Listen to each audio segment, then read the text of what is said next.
Alors on est en direct de Miami, Benjamin Tison qui nous a rejoint après sa défaite face à Lucas Campagnolo et Javi Garrido au premier tour de ce Miami Paddle Open by Blockchain.com, une défaite 6-4, 6-3.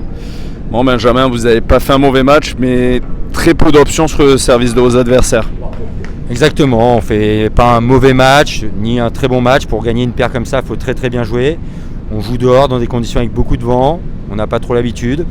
Le premier set, il est pour moi, j'ai eu beaucoup de lobes à jouer, beaucoup de matchs à faire. J'ai hésité, je me suis un peu vendu, un peu de malchance aussi. Et quand j'ai trouvé la clé en faisant pas mal de grilles, des poussettes, en étant plus patient, parce que quand on était patient, on gagnait pas mal de points.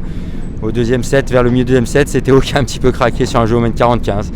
D'habitude, on se sauve, là on ne s'est pas sauvé aujourd'hui. Il faut aussi dire que les adversaires étaient plus forts, tout simplement.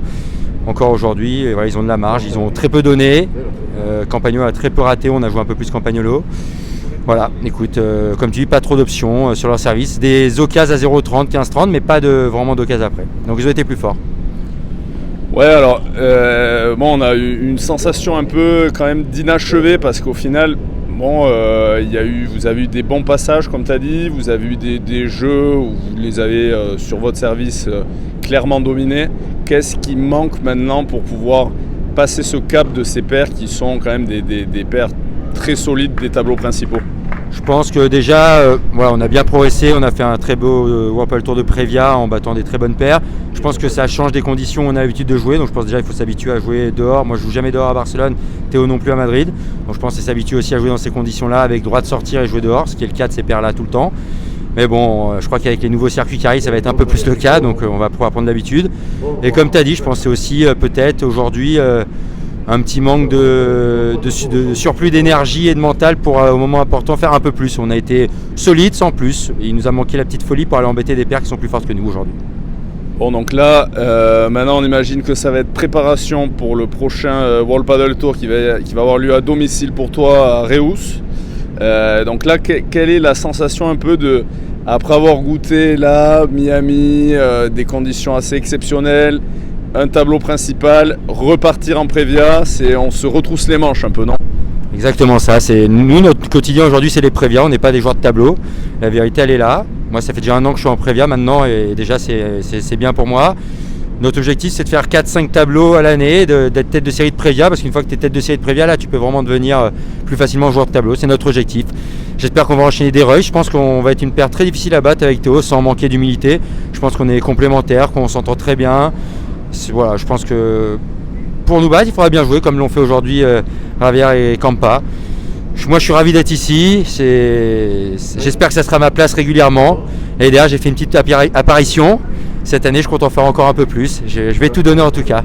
J'espère continuer à m'améliorer. Bon, et donc là, maintenant, on a compris l'objectif, c'est essayer d'être quasiment toujours dans ces tableaux du World Paddle Tour. Donc, tu as évoqué le nouveau circuit. Est-ce que l'on va voir Benjamin Tison ailleurs que sur le World Paddle Tour cette saison? Complètement. Comme c'est plus un secret maintenant, comme tous les meilleurs joueurs, on sera sur le circuit QSI. Voilà, ça va se faire. En même temps que le Whirlpool Tour, normalement il n'y aura pas d'étapes qui coïncideront, je parle de Open et de Master Whirlpool Tour, je ne parle pas de Challenger. Et voilà, ça va être une guerre juridique après entre les différents circuits, ça ne nous concerne pas, enfin en tout cas pas moi. Et voilà, moi je fais partie de l'association des joueurs du Whirlpool Tour maintenant, la PPA, donc voilà, moi je suivrai ce que décident les meilleurs joueurs. Je pense qu'aujourd'hui il faut être lucide, et il y en a qui ne sont pas trop d'accord, mais pour moi c'est normal qu'aujourd'hui les 20 premiers joueurs mondiaux aient plus de poids dans les négociations que les autres, c'est eux les plus forts, ceux qui font vendre des billets, ceux qui font connaître ce sport. Moi je me plierai à ça et j'irai jouer le plus de toits possible et je vais essayer de me rapprocher de ces meilleurs joueurs. Et voilà. Bon, donc prochaine étape, on te retrouve à Reus. Exactement, à Reus. Je veux juste remercier Paddlemac, Jeanne là, qui est là et mes parents qui sont venus faire une semaine de vacances à Miami. Scat qui est resté, j'ai fait un petit tour avec lui qui est là, Alix qui est venu, et je peux vous dire que je vais être, bon il n'y a pas Léa malheureusement, ça partira à Papillon, mais je vais être à fond derrière Alix maintenant, parce qu'on a quand même une Française qui est 20e mondiale et elle va aller nous chercher un beau résultat. Ouais, on se retrouve demain pour le 16e de finale d'Alix. Allez, bonsoir à tous. Merci à tous.